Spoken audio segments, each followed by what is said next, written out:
So in terms of what's next, I tried to lay this out in really plain terms. February, we're going to have a debate and some kind of decision over sequestration. In other words, is Congress going to come up with a budget plan that avoids the automatic cuts kicking in on March the 1st?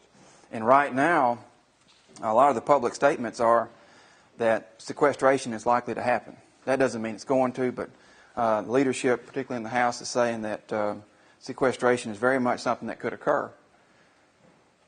Following that, we have in March, because of that March 27th timeline, you're going to have a debate over the remainder of the fiscal year.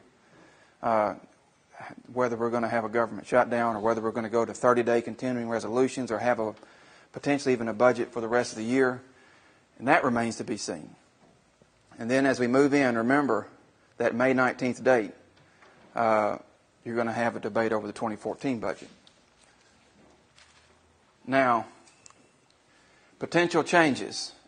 As I've noted, we have a 2008 Farm Bill extension, and that did include things like direct payments, basically anything that was in place on September 30th, 2012. It carried it forward.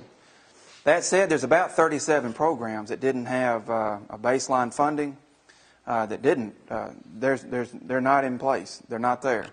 The Senate did recently submit a proposal to reinstate the disaster programs, livestock disaster assistance, several of the livestock programs, ELAP, but that's still going to have to go through appropriations in a time period when the issue is cutting money, not adding money. An important point here, potential changes to the Farm Bill extension, including direct payments. And I use that because it's a legitimate, particular issue, but it can reflect the broader scheme that's at play. In other words, if Congress passes this extension, is it really in place through the next 9 months? And the answer is not necessarily. And it relates back to particularly this upcoming month, the debate in February dealing with sequestration.